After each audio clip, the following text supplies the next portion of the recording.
sejarah itu ditulis bagi para pemenang. Gue juga tahu ya, Bay, bahwa di abad 20 ini para pemenang perang dunia ini adalah kaum-kaum barat ya, para ya kaum-kaum ya para bukan dari agama Islam ya, tapi dari agama Kristen, Nasrani dan agama Yahudi ya.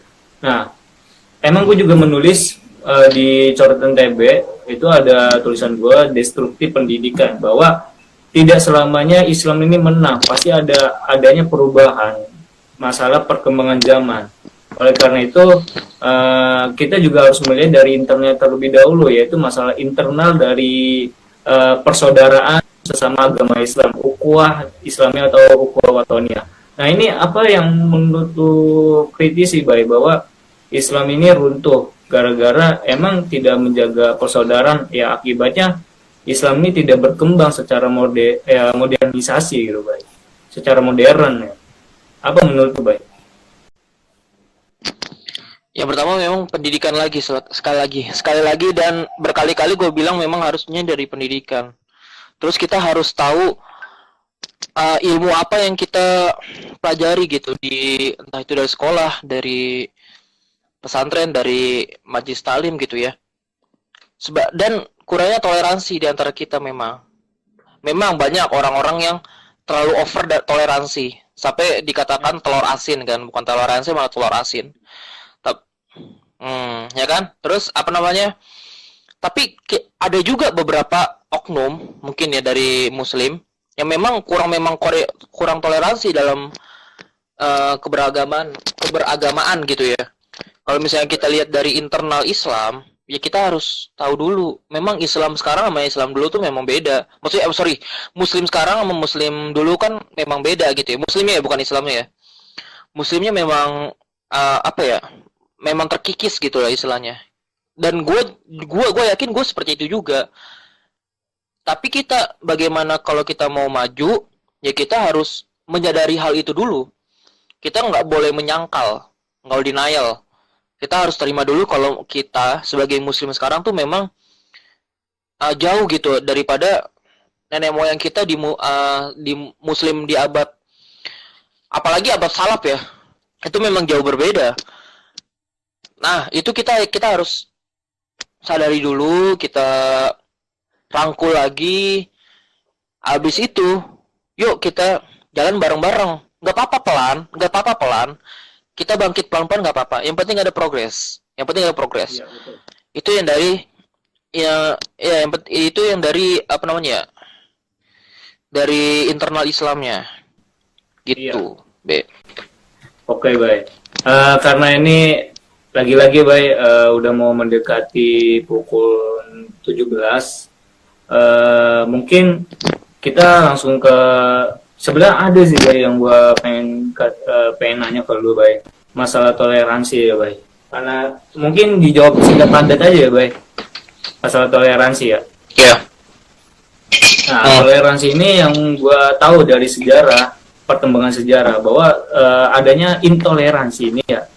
Gua berkaitan dengan toleransi dan intoleransi. Intoleransi ini emang dikembangkan dari produk Barat, Bay. Dari masanya revolusi Prancis, di mana Prancis ini emang tidak memandang adanya rakyat bawah, Bay. Nah inilah munculnya sebuah intoleransi yang dibuat oleh negara Prancis ya, Bay, terutama ya di masa revolusi.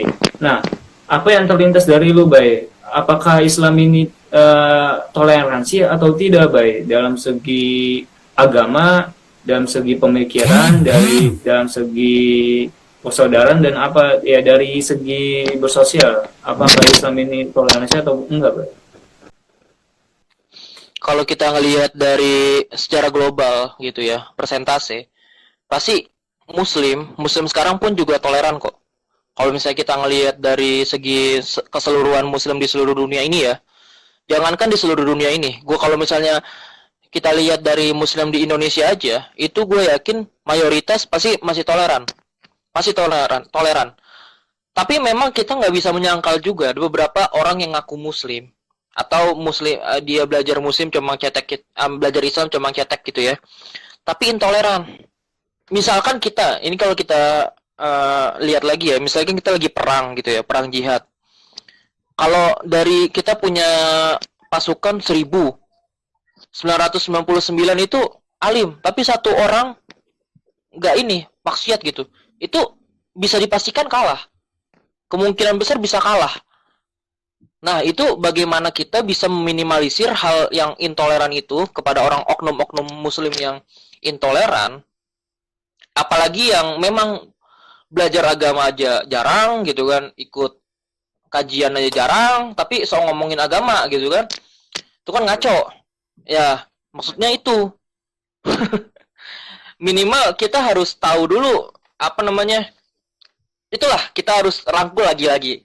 Rangkul teman-teman kita yang masih intoleran gitu ya, toleransi.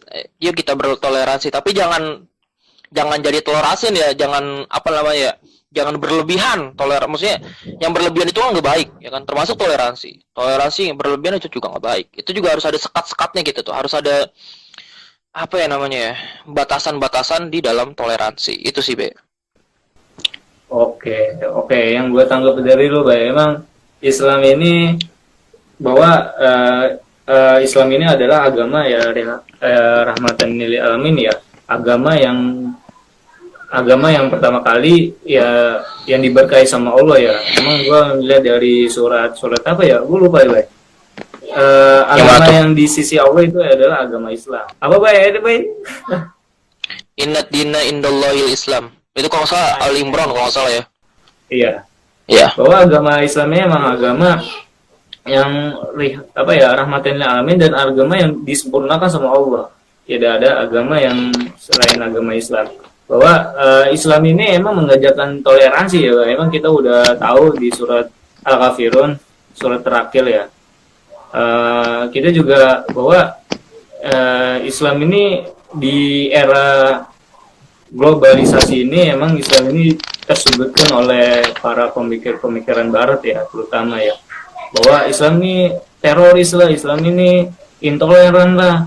Padahal yang membuat rekayasa itu semua itu adalah ya negara adidaya, negara Amerika Serikat. Gue udah tahu baik asal mulanya terorisme di Timur Tengah ya, itu emang benar fakta, baik dari jurnal Amerika juga emang begitu, bahwa ini rekayasa dari negara adidaya yaitu negara Amerika Serikat, bahwa kalau misalnya tidak ada teroris ya dia nggak bakal bisa memperjualbelikan alat senjata, jadi ya musnah ekonomi dia kan, yang memperjualkan alat senjata ya itu jadi musnah, jadi ya nggak ada keuntungan bagi negara atau bagi para kapitalis. Nah ini yang menyedihkan bagi gue, bahwa Islam ini sudah mulai ya, bukan sudah mulai runtuh ya, sudah mulai adanya titik kesadaran bahwa bahwa Islam ini harus bangkit dari masa lalu ya, di abad 19 abad 18 atau sampai abad 20 ya. Islam ini harus mulai bangkit dan harus mulai adanya kesadaran mengenai sejarah yang kita pelajari. Mungkin itu yang dari gua, Bay. Terima kasih, Bay, atas diskusi kali ini, atas yang ngopi ya, ngobrol seputar politik. Karena kita keterbatasan, karena ini menarik banget, pembicara kita Bayu Seventeen sudah memaparkan arti dari modernisasi atau arti dari pendidikan dalam sudut pandang Islam. Nah, ini ada keterkaitan dengan politik ya. Mungkin bagi para pemirsa mungkin nggak ada sesi pertanyaannya, mungkin kita bisa saya posting di video saya di Instagram atau Bagus Siasat, atau di kontennya Bayu ya, yaitu jangan lupa di konten lu, Bay, di YouTube Bayu Seventeen ya, Bay. Bayu Seventeen. Oke, Bay, makasih, Bay, atas luang waktunya untuk bisa berdiskusi dengan gua, Bay. Jazakallah khair. Ya, terima kasih juga TB. Makin lancar, Bay, untuk memperjuangkan Islam di era politik ini, Bay. Gua sama lu. Amin, insyaallah. Ya, lu juga, Be. Oke, makasih, Bay. Pemirsa, sekian dari saya. Mungkin ntar bisa follow IG-nya Bayu, yaitu AB17 ya, @AB17. Mungkin saya posting, saya cantum AB17. Mungkin kalau misalnya keterkaitan dengan politik, ini nih jagonya nih, Bayu 17, Enggak dong, enggak jago dong. bakal direspon sama beliau. Oke, sekian dari gua, sekian dari Bayu, sekian. Wassalamualaikum warahmatullahi wabarakatuh. Makasih, bye. Waalaikumsalam warahmatullahi wabarakatuh.